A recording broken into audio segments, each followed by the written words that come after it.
जय शु की। मैं हूँ प्रियंका डामोर और आप देख रहे हैं रेडियो वेतास एशिया की हिंदी सर्विस। कली से समाचार में आप सभी का स्वागत है। कली से समाचारों में प्रमुख है। पोप फ्रांसिस ने कहा, सच्ची स्वतंत्रता ईश्वर के प्रेम से पैदा होती है। शोधकर्ताओं ने एशियाई चर्चों से शांति को बढ़ावा देने का आग्रह किया।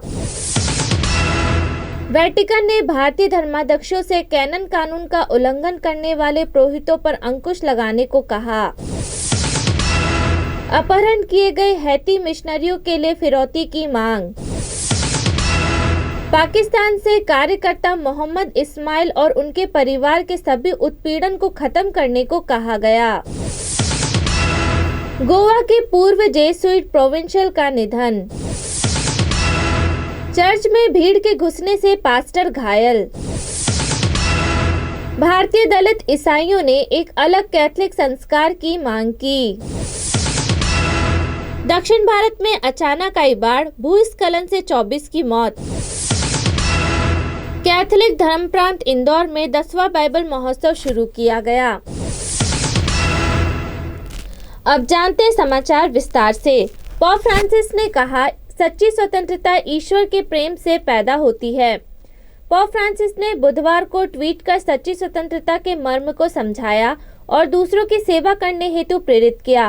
पोप फ्रांसिस ने बुधवारी आम दर्शन समारोह में गलातियों के नाम संत पौलुस के पत्र से अपनी धर्म शिक्षा जारी रखी, जिसमें इस बात पर जोर दिया गया कि ख्रिस्तीय स्वतंत्रता दूसरों की सेवा करने में व्यक्त की जाती है। इसी के मद्देनजर उन्होंने ट्वीट कर दूसरों की सेवा करने हेतु प्रेरित किया। संदेश में उन्होंने लिखा, सच्ची स्वतंत्रता मसीह में स्वतंत्रता व्यक्तिगत हितों की तलाश नहीं करती, लेकिन प्रेम के द्वारा निर्देशित होती है। शोधकर्ताओं ने एशियाई चर्चों से शांति को बढ़ावा देने का आग्रह किया। कैथोलिक शोधकर्ताओं ने एशिया में चर्च के नेताओं से क्षेत्र में शांति और ईसाई धर्म को बढ़ावा देने के लिए बेहतर और सक्रिय प्रयास करने का आग्रह किया है। कोरियाई कैथोलिक धर्म के जन्म स्थान के रूप में जाने वाले चोमजिम श्राइन पर स्थित ईस्ट एशिया इवेंजलाइजेशन सेंटर ने 16 अक्टूबर को सबसे पुराने कोरियाई कैथोलिक साप्ताहिक कैथोलिक टाइम्स के साथ संयुक्त रूप से ग्योंगिक-डो प्रांत के योंगिंग में 14वीं शैक्षणिक संगोष्ठी का आयोजन किया। वेटिकन ने भारतीय धर्माध्यक्षों से कैनन कानून का उल्लंघन करने वाले पुरोहितों पर अंकुश लगाने को कहा। भारत में पोप के प्रतिनिधि ने दक्षिण राज्य तमिलनाडु में कैथोलिक धर्माध्यक्षों को आदेश दिया है कि वे पुरोहितों को ऐसी गतिविधियों में शामिल होने से रोकें जो उन्हें वित्तीय और राजनीतिक शक्ति का आधार बनाती है। अपोस्टोलिक न्यूंसियो आर्चबिशप लियोपोल्डो जुरेली ने तमिलनाडु बिशप काउंसिल से कहा कि वे अपने धर्म प्रांतों से स्वतंत्र रूप से ट्रस्ट या गैर सरकारी संगठनों बनाने और प्रतिबंधित करने वाले पुरोहितों की प्रवृत्ति को संबोधित करें जो कैनन कानून का उल्लंघन करते हैं। अपहरण किए गए हैती मिशनरियों के लिए फिरौती की मांग। हाइटन स्ट्रीट गैंग अपने अपहरण किए गए मिशनरी समूह के 17 लोगों की सुरक्षित वापसी के लिए प्रत्येक के लिए $1 मिलियन की मांग कर रहा है। $17 मिलियन की फिरौती की मांग 400 मुआवजा गिरोह ने की है। पिछले शनिवार को बंदूक की नोक पर उन्होंने ईसाई सहायक मंत्रालय के मिशनरियों के एक समूह को और परिवार के सदस्यों का अपहरण कर लिया। पाकिस्तान से कार्यकर्ता मोहम्मद इस्माइल और उनके परिवार के सभी उत्पीड़न को खत्म करने को कहा गया। वैश्विक नागरिक समाज गठबंधन CIVICUS का कहना है कि पाकिस्तानी अधिकारियों को कार्यकर्ता मोहम्मद इस्माइल और उनके परिवार के सभी उत्पीड़न को तुरंत समाप्त करना चाहिए और संयुक्त राष्ट्र के कार्यकारी समूह की सिफारिशों का पालन करना चाहिए। CIVICUS के एशिया पैसिफिक शोधकर्ता जोसेफ बेनेडिक्ट ने कहा, इस्माइल का व्यवहार देश के कार्यकर्ताओं के लिए दमनकारी वातावरण को उजागर करता है, जबकि अधिकार रक्षक और महिला अधिकार कार्यकर्ता गोलाई इस्माइल के पिता के खिलाफ दुर्व्यवहार की स्वतंत्र जांच का आह्वान किया। गोवा के पूर्व जेसुइट प्रोविंशियल का निधन। जेसुइट के पूर्व गोवा प्रांतीय फादर रोसारियो रोचा, जो एक बहुभाषाविद और बौद्ध धर्म के विद्वान थे, का 18 अक्टूबर को पुणे पश्चिम भारत में निधन हो गया। वे 69 वर्ष के थे। उनका अंतिम संस्कार 19 अक्टूबर की शाम पुणे में किया गया। फादर रोचा अपनी मृत्यु के समय पुणे के पापल सेमिनरी के आध्यात्मिक निर्देशक के रूप में कार्यरत थे। इससे पहले भी उन्होंने कई महत्वपूर्ण पदों पर कार्य किया था। चर्च में भीड़ के घुसने से पास्टर घायल।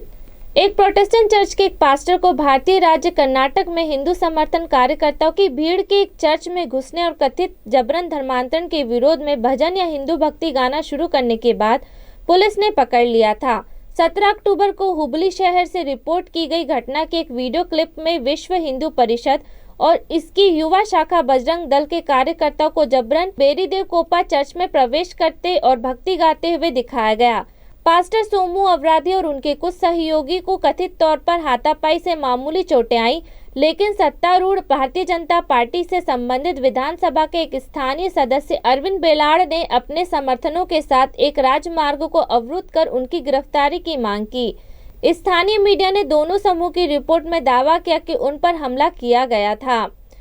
हिंदू समर्थन कार्यकर्ताओं ने अपनी शिकायत में पास्टर पर धार्मिक भावनाओं को ठेस पहुंचाने के इरादे से जानबूझकर और दुर्भाग्यपूर्ण कृत्यों का आरोप लगाया।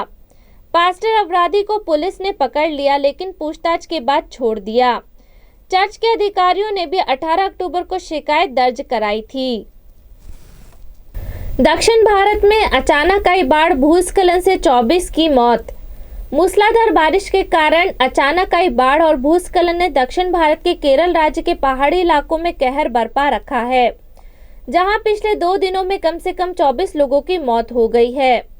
ज्यादातर घटनाएं कोट्टायम जिले के पूर्वी इलाकों में हुई, जो एक ईसाई गढ़ है, जहां अधिकारियों ने लापता या संदिग्ध मिट्टी के नीचे दबे हुए लोगों की तलाश जारी रखी है।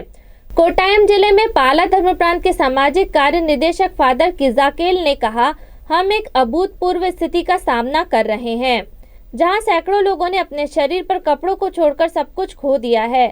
फादर किजाकेल ने 18 अक्टूबर को बताया कि हम बेघर लोगों के लिए भोजन, कपड़े और जीवन रक्षक दवाएं एकत्र कर रहे हैं, जिन्हें राहत शिविरों में ले जाया गया है। भारतीय दलित ईसाइयों ने एक अलग कैथलिक संस्कार की मांग की। दक्षिण भारतीय राज्य तमिलनाडु में दलित ईसाई संगठनों ने भारतीय चर्च में जाति आधारित भेदभाव के समाधान के रूप में दलित कैथलिकों के लिए एक अलग संस्कार की मांग की है।